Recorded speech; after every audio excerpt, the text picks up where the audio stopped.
and welcome to Pawpaw's Fusion Kitchen. I'm Matt, and today I have one of my Nana's recipes. It's pimento cheese. Now, there's many ways you can make pimento cheese, but this is the way that my Nana would make it whenever I grew up.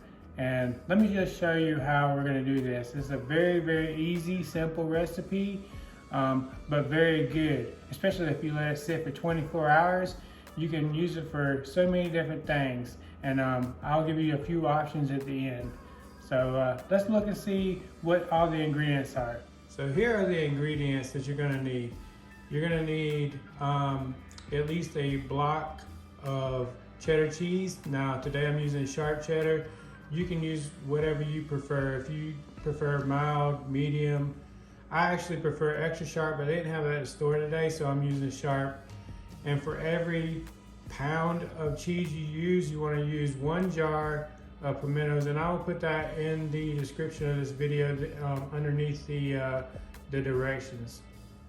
And then you're going to need some mayonnaise, and I'll show you exactly how much you're going to need. Now, if you know me, my form of measurement from how I was taught was dump, stir, taste, and so I'll put the approximate measurements in the description also, but I will show you how you know you have enough mayo without even measuring it out.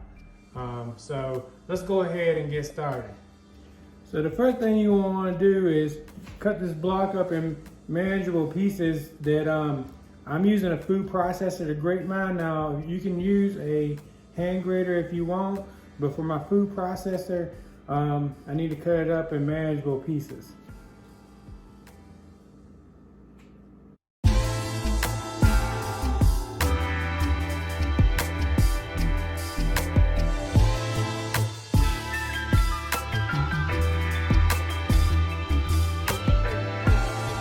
So this is what the consistency looks like for me to be able to put it in my food processor. Let's go ahead and move on to grating this cheese up. Okay, so I grated the cheese up. I mean, you know, there's no brain science behind it. It's just grating it all up and putting it in a large bowl, a large mixing bowl, so you have plenty of room. Let's go ahead and start adding the other ingredients, and then I'll show you at the end what the consistency should be for this pimento cheese. All right, so let's go ahead and add the pimentos. And I just let you know, and I'm gonna put this in the description, but this is a 4-ounce jar. Each one of these jars are 4 ounces. And I'm gonna add both of them to this. This is 2 pounds of cheese. So we're gonna have 1 jar per pound.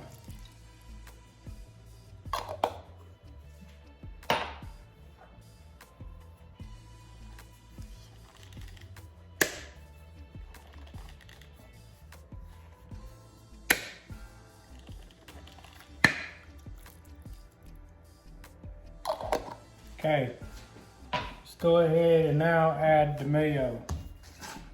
Now, like I said, I do dump, stir, taste.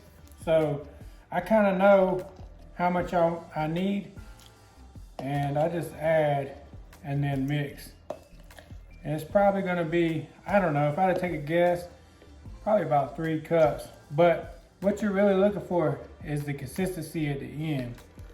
So, I think that's enough. We'll go ahead and mix, and then I'll show you at the end the consistency you want.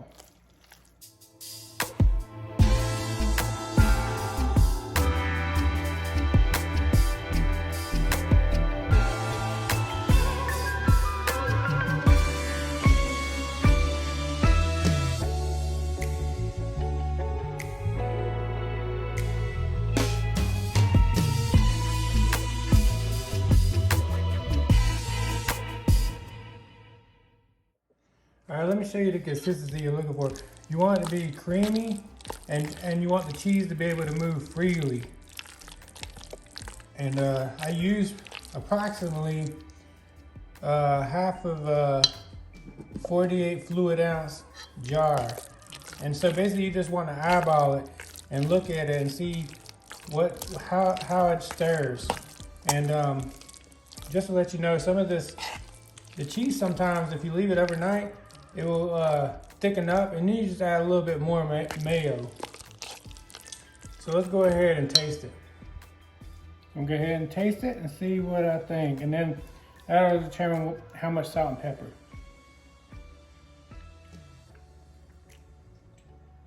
Pretty good. I didn't add any pepper yet, so I'm just gonna add to my liking, and you do the same. It's all about taste. However, I will say this: don't add too much salt, because once you leave it overnight, there's salt in the cheese, and you don't want to make it too salty. So I don't add very much salt in the beginning, and I just let it sit for 24 hours before I really season it. But pepper, I know exactly, because there is no pepper in there, so I'm actually add a little more. And pepper, I eyeball it too, because I know exactly what about looking at it. And I like quite a bit of pepper in mine.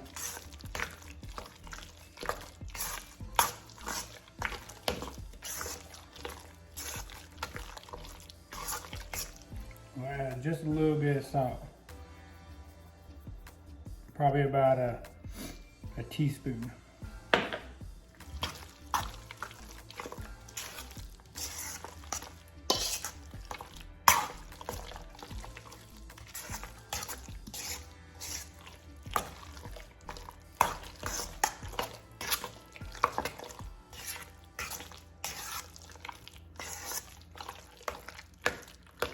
After you mix it up, go ahead and taste it again.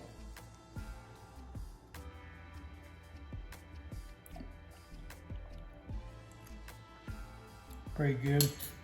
Need a little bit more pepper. There we go. So I probably added 3 teaspoons at least of pepper. So that's to my liking. If you don't like pepper, you don't have to add pepper. You can do whatever you want. But I gave you the baseline for this pimento cheese. And never buy store pimento cheese, because this pimento cheese will blow it out of the water. There ain't no comparison. Let me taste it again.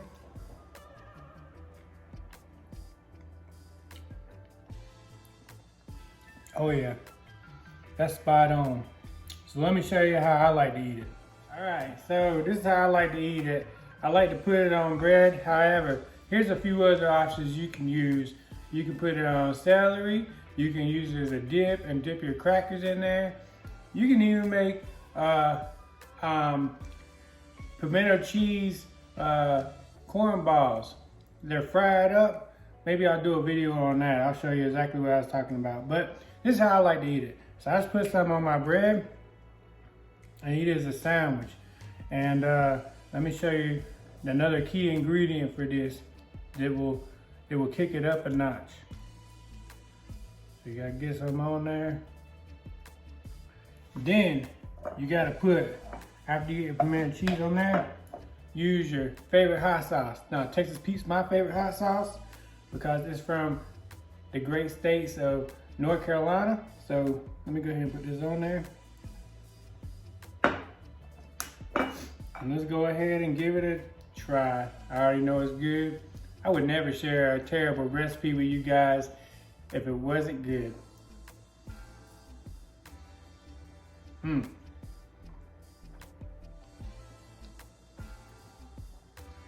It's very simple. It's very good. I wouldn't say that this is probably the best, healthiest meal for you. However, it's very good.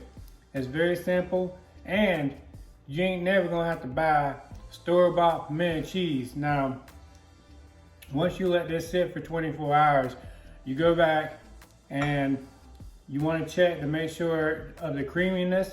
Make sure it's still creamy. If this cheese is absorbed and it's not as creamy, add a little bit more mayo.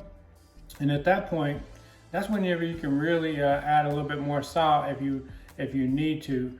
But salt and pepper is to your taste, and But man, this is a great recipe, and it's my Nana's recipe. I've been doing this recipe for a very long time. I don't even know how long, but it's very good, guys. All right, well, that's how you make pimento cheese. If you make this recipe, please tag me in it. Pawpaw's Fusion Kitchen. And as always, guys, I'm sending you much love. From my house to yours, cheers. Until next time, bye.